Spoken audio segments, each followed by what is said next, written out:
Hello everybody, welcome once again to my channel Krishna Singh Dev. आज हम यहाँ मिल रहे हैं क्लास 10 के स्टूडेंट्स के लिए। क्लास 10 स्टूडेंट्स, आपके एग्ज़ाम्स अब बहुत नज़दीक आ गए हैं। With in few days you will be giving your first board examination.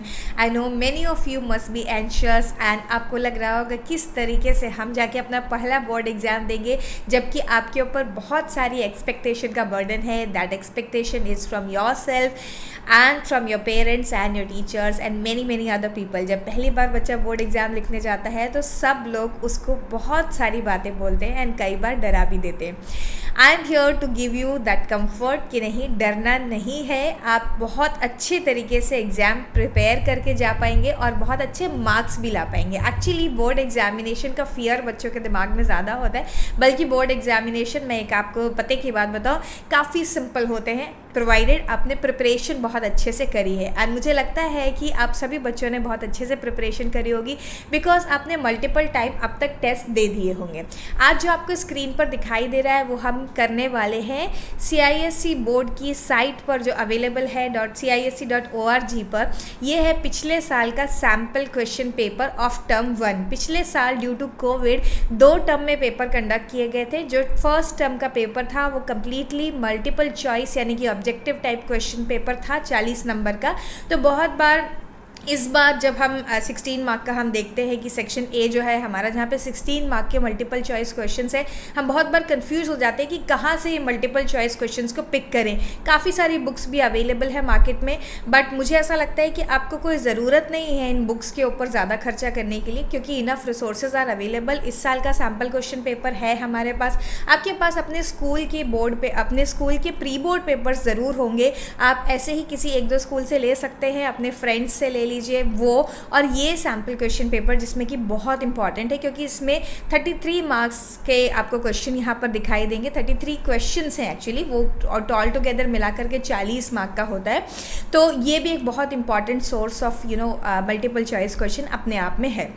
And अगर आप ज़्यादा ही मल्टीपल चॉइस क्वेश्चंस करना चाहते हैं तो आप मार्केट से कोई बुक ले लीजिए, लेकिन that is one additional investment. If you have enough time to do it, तभी आप उसको खरीदिएगा। चलिए अब हम कर रहे हैं इसे, एंड ये मैं आपको पहले ही बता दूं, मैं 2 पार्ट्स में या 3 पार्ट्स में इसको कंप्लीट करूँगी। 10-10 क्वेश्चन एक क्लास में हम डिस्कस करेंगे। हालांकि है छोटा सा, लेकिन इस समय आपका समय बहुत इंपॉर्टेंट है, तो हम बड़े बड़े वीडियोज़ को देखना अवॉइड करेंगे। इसीलिए मैं छोटे छोटे वीडियोस में अपने ब्रेक टाइम में, जिसे आप देख पाए, ऐसे इस क्वेश्चन को डिस्कस करा देती हूँ।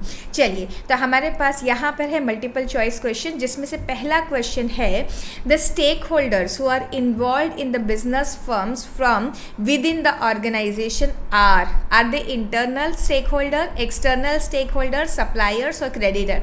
देखो भाई, सप्लायर और क्रेडिटर्स तो एक्सटर्नल स्टेक होल्डर का पार्ट होते हैं, तो इसे हमें नहीं लेना है। हमें क्या लेना है? हमें लेना है इंटरनल स्टेक होल्डर। और एक्चुअली अगर किसी बच्चे को कन्फ्यूजन भी है तो आप पहले ना एलिमिनेशन टेक्निक अपनाइए। सप्लायर हो नहीं सकता है, क्रेडिटर्स हो नहीं सकता है।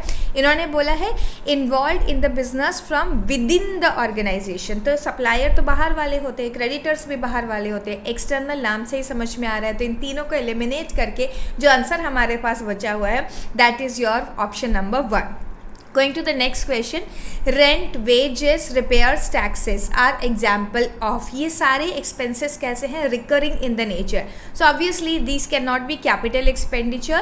These cannot be called deferred revenue expenditure also. Deferred revenue expenditure वो होते हैं जिनका benefit हमें future में भी मिल सकता है, या फिर capital receipt तो है ही नहीं, ये expenditure है। तो हमारे पास एक ही option बना हुआ है, revenue expenditure। तो revenue expenditure is the correct answer for this.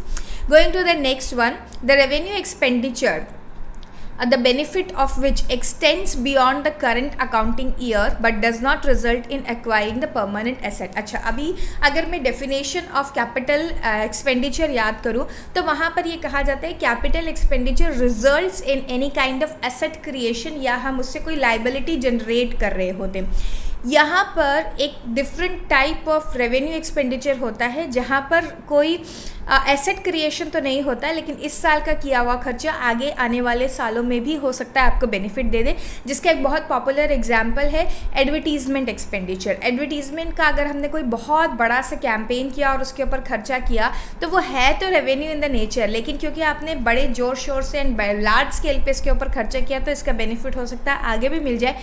इसीलिए ऐसे एक्सपेंडिचर्स को जिनका कि जो बेनिफिट है कमिंग अकाउंटिंग पीरियड में भी मिल जाए, उसे हम बोलते हैं डेफर्ड रेवेन्यू एक्सपेंडिचर। जैसे कि एक्सपेंडिचर का जो एग्जांपल है उसमें ऑब्वियसली वी नो कि कोई एसेट क्रिएशन नहीं हो रहा है, that is for promotion of sales only. तो आपका जो आंसर है यहाँ पर डेफर्ड रेवेन्यू एक्सपेंडिचर है, it is not capital expenditure, normal वाला रेवेन्यू एक्सपेंडिचर भी नहीं है और रिसिट्स तो बिल्कुल ही नहीं है। चलिए, हमने 3 क्वेश्चन अभी तक निपटा लिए हैं। देखिए कितने कम समय में आप बहुत सारे टाइप के क्वेश्चन देख रहे हैं और वो भी none other than from CISE side. तो इससे ज़्यादा अच्छा रिसोर्स क्या होगा अपने MCQs को शार्पन करने का। चलिए जाते हैं 4th क्वेश्चन की तरफ। 4th क्वेश्चन में पूछा गया the process of translating the value of product और service in terms of money. जब भी मनी शब्द आता है हमारे दिमाग में तुरंत आना चाहिए it is something related to price. यहाँ पर है मार्केटिंग, नहीं, marketing is not converting into the value of money. Marketing तो रिलेटेड होता है कस्टमर सेटिस्फेक्शन से, नो। एडवर्टीजमेंट में हम प्रमोट करते हैं, इन्वोक करते हैं कस्टमर को कि हमारा प्रोडक्ट परचेज कर लो, नहीं। पब्लिसिटी नहीं। आपका पास एक ही ऑप्शन बचा हुआ है जो है प्राइसिंग। नेक्स्ट क्वेश्चन नंबर 5 की तरफ, the dash provides the consumer access to variety of goods and services at competitive prices. So यहाँ पर है right to safety, right to choose, right to be inform and right to consumer education.